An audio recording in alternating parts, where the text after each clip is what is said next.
कहानी एक आइलैंड को दिखाते हुए शुरू होती है। रात का वक्त था। वहाँ पर कुछ मछुआरे थे जो अपनी कश्ती में मछलियाँ पकड़ रहे थे। तभी वो आसमान से गिरते मीटरॉइड्स यानी टूटते हुए तारे को देखते हैं जो आकर समंदर में गिरा था। ये अब उस जगह पर जाते हैं। कश्ती के कैप्टन को ये लग रहा था कि शायद ये किसी तरह का कोई सिग्नल है, कोई शिप खतरे में है, किसी ने फ्लेयर गन चलाई है, कोई मदद के लिए बुला रहा है। जब कैप्टन का साथी उस जगह को देखने जाता है तो कोई चीज पानी से निकलकर उसे अपनी तरफ खींच लेती है। जब कैप्टन देखने आता है तो वहाँ पर उसे कुछ भी नहीं नजर आता सिवाय अपने साथी के खून के। इससे पहले वो कुछ करता उसे भी कोई चीज पानी में खींच लेती है। अंदर बैठे कैप्टन के बेटे को गड़बड़ लगती है। अब जब वो बाहर कुल्हाड़ी लेकर देखने जाता है तो किसी चीज ने उस पर भी हमला कर दिया था। यहीं पर सीन कट होता है। इसके बाद ये कहानी एक और छोटे आइलैंड और वहाँ पर रहने वाले लोगों पर जाती है। हम एक पुलिस ऑफिसर को देखते हैं जिसका नाम ओशे था। वो हर वक्त नशे में रहा करता था। आज के दिन वो नई ऑफिसर को लेने जाता है। उसका नाम लीसा था। लीसा का इस आइलैंड पर कुछ दिन के लिए ट्रांसफर हुआ था। उसकी आदत काफी हंसी मजाक की थी, पर ओशे रास्ते में उसे कोई बात नहीं करता।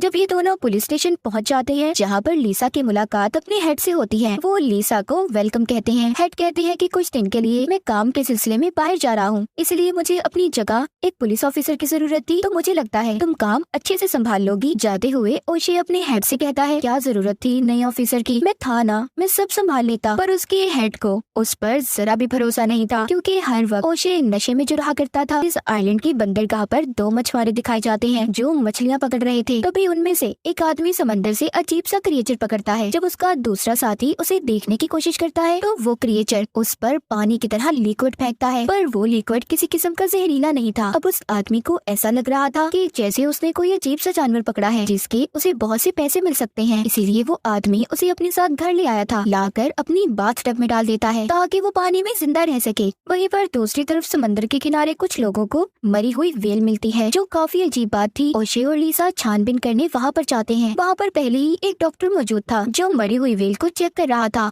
वो इन्हें बताता है कि ये बहुत पहले से मरी हुई है, इसके जिस्म पर जो निशान है वो पत्थरों के टकराने से आए हैं। ओशे को ये बातें काफी अजीब लग रही थी क्योंकि बहुत वक्त से वो इस आइलैंड पर रह रहा था और इससे पहले ऐसा कुछ भी नहीं हुआ था। इसके बाद ओशे एक आदमी के पास जाता है जो एक बिल्डिंग बनाने का काम कर रहा था। उसके पास बहुत बड़ी क्रेन मशीन थी। वो उस आदमी से कहता है कि तुम जाओ और जाकर समंदर के किनारे से मरी हुई व्हेल को उठा लो। ये आदमी अब ऐसा ही करता है, अपने साथियों को लेकर समंदर के किनारे जाकर उस मरी हुई व्हेल को उठा लेता है। सब लोग चले गए थे, इनका काम यहाँ पर खत्म भी हो गया था। इनका कुछ सामान वहीं पर रह गया था। वो अपने साथी को जरूरी सामान लेने समंदर के किनारे भेजता है और खुद गाड़ी में बैठा उसका इंतजार करता है। जैसे ही उसका साथी वहाँ पर जाता है तो वहाँ पर वो अजीब से अंडे देखता है। इससे पहले वो सामान लेकर वापस जाता, कोई चीज समंदर से उसे भी अपनी तरफ खींच लेती है। अब वो आदमी जो गाड़ी में बैठा इंतजार कर रहा था अपने साथी को देखने जाता है, पर वहाँ पर कोई भी नहीं था। इसके बाद हम उस होटल को देखते हैं जहाँ पर लीसा रुकी हुई थी। यहाँ पर एक बार भी बना हुआ था जिसको हस्बैंड वाइफ चलाया करते थे और ओशे अक्सर यहाँ पर शराब पीने आता था। वहाँ पर वही आदमी आता है जिसको अजीब क्रिएचर मिला था। वो ओशे को बताता है कि मुझे क्रिएचर मिला है जिसकी कीमत बहुत ज्यादा है, उसे बेचकर मैं बहुत से पैसे कमाऊंगा। पर ओशे को उसकी बात पर यकीन नहीं होता। वो सोचता है कि ये नशे में है,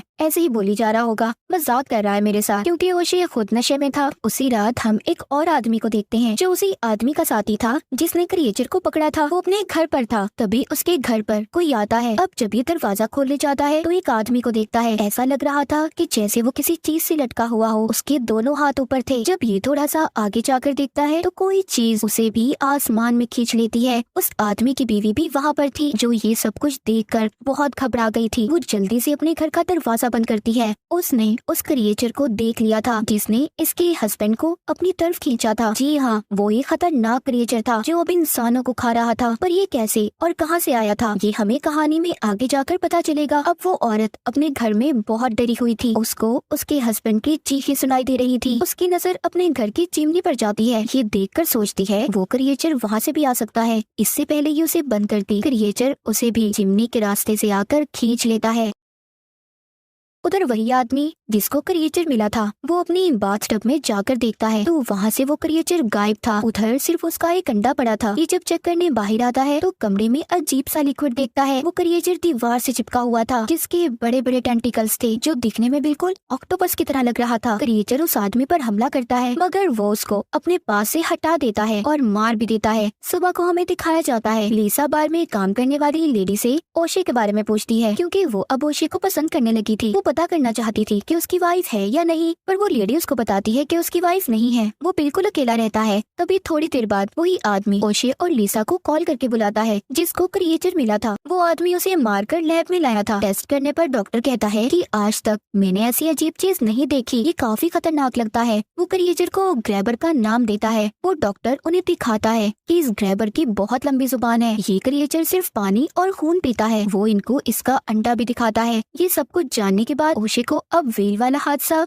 और क्रिएचर वाली बात दोनों मिलती नजर आ रही थी। ये जल्दी से लिसा को लेकर समंदर के किनारे जाता है जहाँ पर उसी आदमी की गाड़ी खड़ी थी जिसको ओशे ने मरी हुई व्हेल को उठाने भेजा था। ओशे सोचता है वो ऐसे अपनी गाड़ी को नहीं छोड़ता। पास ही एक घर था। ये दोनों छानबीन करने वहाँ पर जाते हैं। ये वही घर था जहाँ कल रात क्रिएचर ने हमला करके हस्बैंड वाइफ को मार दिया था। ये दोनों जब यहाँ पर छानबीन करते हैं तो वहाँ पर इन्हें फटे हुए कपड़े मिलते हैं। यहाँ पर भी इन्हें वैसी ही बदबू आ रही थी जैसी उस क्रिएचर में से आ रही थी। इन दोनों को शक हो गया था। ये उस घर की छत पर जाते हैं जहाँ पर लिसा को उस आदमी का कटा हुआ सर मिलता है जिसको क्रिएचर कल रात उठा कर ले गया था। ये दोनों उसके कटे हुए सर को उठाकर लैब में ले आए थे ताकि उसके बारे में कुछ पता चल सके, पर डॉक्टर कहता है मैं ऐसे कुछ नहीं बता सकता कि इसको किसने मारा है, पर हाँ मुझे ये काम किसी खतरनाक जानवर का लग रहा है। तभी उधर वही आदमी आ जाता है जिसने क्रिएचर को पकड़ा था। वो इन दोनों को अपने साथ घर ले जाता है जहाँ पर ये देखते हैं उस आदमी की बाथटब बाहर गिरी हुई थी और दीवार में बहुत बड़ा सुराग भी था। मतलब जो अंडा उस क्रिएचर ने वहाँ पर छोड़ा था वो भी बड़े क्रिएचर में तब्दील हो गया था। वो देखकर समझ गए थे कि बहुत बड़ा खतरा आने वाला है। इनको अब सारी बात समझ आ गई थी। लिसा कहती है कि कल रात जो हादसा हुआ वो इन्हीं क्रिएचर ने किया होगा क्योंकि ये सिर्फ पानी में रह सकते हैं और कल रात बारिश हो रही थी इसीलिए वो जमीन पर आया था और आकर उसने उस घर के लोगों को मार दिया। अब वो आदमी जो इन्हें अपने साथ लाया था कहता है कि मैं जानता हूँ इन क्रिएचर्स की कोइन कहाँ है जो अंडे दे रही है। ये दोनों को एक गुफा में लेकर जाता है जहाँ पर ये खुद तो नहीं जाता। अब लिसा और ओशे दोनों अंदर जाते हैं। वहाँ पर इन्हें एक आदमी के कपड़े मिलते हैं। ये उसी मछुआरे के कपड़े थे जो हमने कहानी के शुरू में देखा था। मतलब उस वक्त उन मछुआरों की कश्ती पर हमला भी इन्हीं क्रिएचर्स ने किया था। इन्हें वहाँ पर ढूंढने में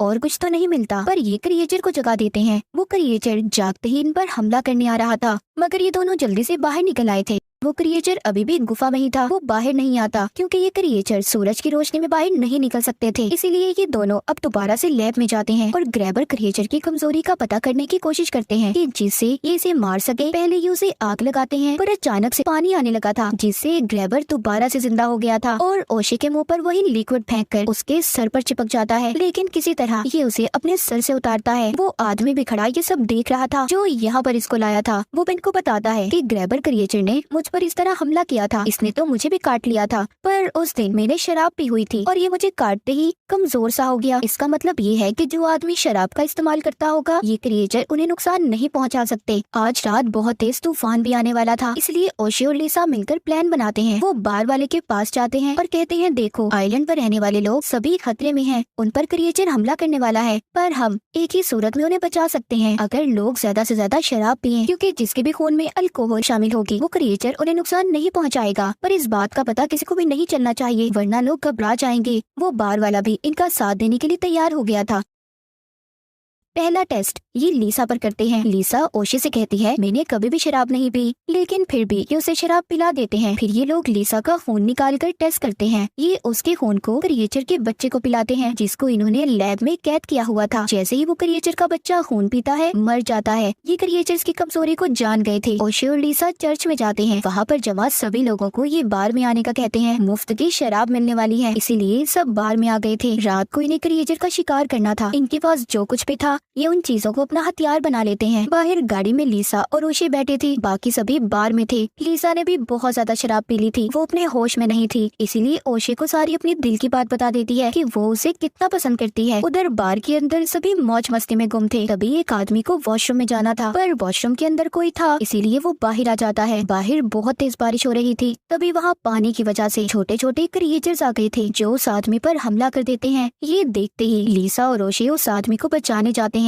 इससे पहले कि वो उसे बचा पाते, वहाँ पर एक बड़ा ग्रैबर क्रिएचर भी आ गया था जो उस आदमी को खींचकर खा जाता है। ये देखकर लीसा और ओशी अपनी जान बचाकर भागते हैं। जब ये दोनों अपनी गाड़ी में बैठते हैं तो लीसा परेशानी में गाड़ी के सायरन को ऑन कर देती है, जिस वजह से क्रिएचर अब इनके पीछे था वो इनकी गाड़ी पर चढ़ जाता है। वो गाड़ी को तोड़ने की कोशिश कर रहा था, पर ये मौका देखते ही जल्दी से बार के अंदर भागते हैं। बार में आते ही बार का मालिक ओशी को बताता है कि सारी शराब खत्म हो गई है, हमें लेने दूसरी जगह पर जाना होगा जहाँ पर हम इस वक्त नहीं जा सकते। इसलिए ओशी सबको ऊपर जाने का कहता है। सब पूछ रहे थे कि क्या हुआ, ऐसा क्यों जाए हम ऊपर, पर ओशी अभी भी किसी को कुछ नहीं बताता। कोई नहीं जानता था कि बाहर कितनी बड़ी मुसीबत है। यहाँ पर वो डॉक्टर जो लैब में काम करता था उसने बहुत ज्यादा शराब पी ली थी, इसीलिए वो अपने होश में नहीं था। वो बाहर जाकर बड़े ग्रैबर क्रिएचर के सामने खड़ा हो जाता है और उसकी तस्वीर बनाने की कोशिश करता है, लेकिन क्रिएचर उसे पकड़कर दूर फेंक देता है। बार के अंदर सबको इस बड़े खतरे के बारे में पता चल गया था। सभी अपनी जान बचाकर ऊपर की तरफ भागते हैं। ओशे सबको यकीन दिलवाता है कि वो सभी महफूज हैं, उन्हें कुछ नहीं होगा। वो ये भी कहता है कि इस क्रिएचर को शराब से नफरत है, इसीलिए वो किसी को कुछ नहीं करेगा। लेकिन यहाँ पर सबसे बड़ा खतरा ओशे खुद था, क्योंकि उसने शराब नहीं पी थी, इसलिए क्रिएचर ओशे के पीछे था। ओशे अब नीचे जाने का फैसला करता है, क्योंकि वो अपनी वजह से सबके जान खतरे में नहीं डाल सकता था। लेकिन यहाँ पर लीसा उसे एक आइडिया बताती है। कहती है कि देखो, ये क्रिएचर सूरज की रोशनी बर्दाश्त नहीं कर सकते, इसीलिए यहाँ पर जो कंस्ट्रक्शन साइट है, मैंने उधर क्रेन मशीन को देखा है, हम उधर जाएंगे, इस क्रिएचर को पकड़कर उस मशीन से रोके रखेंगे और जैसे ही सुबह होगी ये क्रिएचर खत्म हो जाएगा और इसके अंडे भी।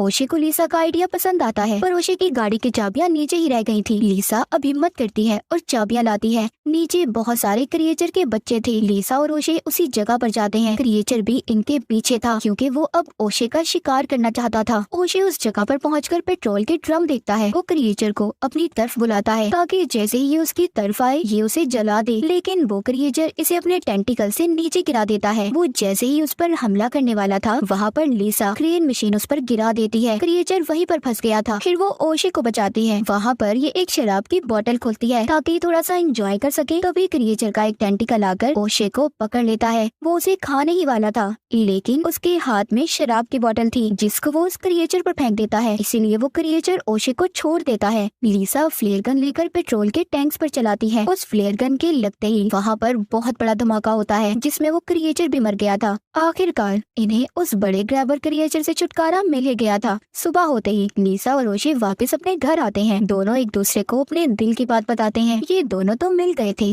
पर उस बड़े खतरनाक क्रिएचर ने न जाने कितने लोगों की जान ली थी। और इसी के साथ ग्रैबर खतरनाक क्रिएचर की कहानी यहीं पर खत्म हो जाती है।